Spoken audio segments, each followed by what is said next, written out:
Oke teman-teman, selamat datang kembali di channel Pejuang NIP CPNS. Sebelumnya kita sudah membahas 1-52 ya teman-teman. Kita akan melanjutkan ke soal nomor 53. Apabila terjadi kekosongan jabatan wakil presiden dalam masa jabatannya, tindakan konstitusional yang harus dilakukan menurut Undang-Undang Dasar 45 adalah A. Presiden menunjuk langsung wakil presiden baru tanpa persetujuan lembaga lain. B. Jabatan wakil presiden dibiarkan kosong hingga periode pemerintahan berakhir. C. DPR mengambil alih seluruh tugas dan fungsi wakil presiden hingga akhir masa jabatan.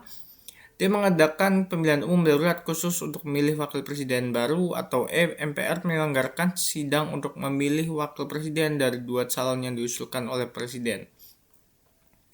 Silakan bisa dikerjakan terlebih dahulu ya teman-teman. Kita lanjut ke pembahasannya.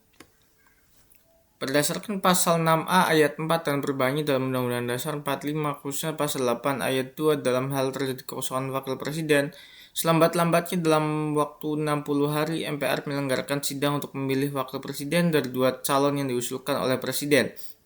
Pilihan E secara tepat sesuai dengan ketentuan hukum ketatanegaraan yang diatur dalam pasal-pasal UUD 45 hasil amandemen. Next ke soal nomor 54 teman-teman.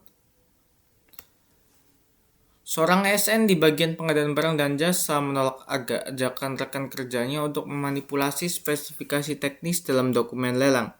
Meskipun diancam akan dikucilkan dalam pergaulan kantor, ASN tersebut tetap melaporkan indikasi kecurangan tersebut kepada Inspektur Jenderal.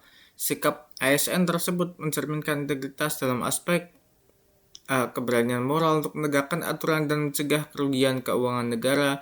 B. Menjaga solidaritas kelompok kerja di atas aturan. C. Kepaduan karena takut pada sanksi administratif belaka.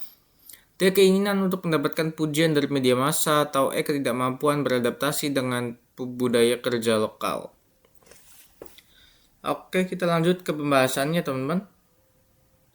Nah, di sini integritas bukan sekedar tidak melakukan korupsi, melainkan memiliki keberanian moral atau moral courage untuk menolak kecurangan dan melaporkan pelanggaran etika birokrasi meskipun berada di bawah tekanan atau ancaman sosial.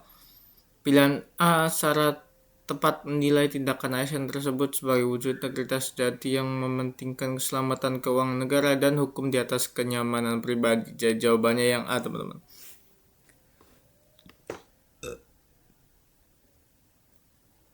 Oke, kita lanjut ke soal nomor 55 teman-teman. Bacalah paragraf berikut dengan cermat. Pembangunan infrastruktur transportasi berbasis massal di kawasan perkotaan tidak hanya bertujuan untuk mengurangi kemacetan lalu lintas harian, tetapi juga merupakan langkah strategis untuk mengurangi emisi karbon secara signifikan. Pengalihan pengguna kendaraan pribadi ke moda transportasi umum listrik dapat menurunkan tingkat polusi udara dan meningkatkan kualitas kesehatan masyarakat. Oleh karena itu, integrasi antar moda dan keterjangkauan tarif menjadi syarat mutlak agar masyarakat mau beralih secara sukarela. Gagasan utama dalam paragraf di atas adalah A. Polusi udara di perkotaan hanya dapat diatasi dengan menutup pabrik industri. B. Pembangunan transportasi massal kota berfungsi mengurai kemacetan dan menekan emisi karbon. C. Kendaraan pribadi harus dilarang beroperasi di seluruh wilayah perkotaan. D. Tarif transportasi umum listrik harus digratiskan bagi seluruh warga. Atau E. Kesehatan masyarakat tidak berkaitan dengan moda transportasi yang digunakan. Oke, kita lanjut ke pembahasannya teman-teman. Gagasan utama ide pokok merupakan inti pesan yang disampaikan oleh penulis dalam satu paragraf. Kalimat pertama paragraf tersebut secara tersurat menyatakan dua tujuan utama pembangunan infrastruktur transportasi massal, yaitu mengurangi kemacetan dan mengurangi emisi karbon, yang kemudian diperjelas oleh kalimat-kalimat selanjutnya.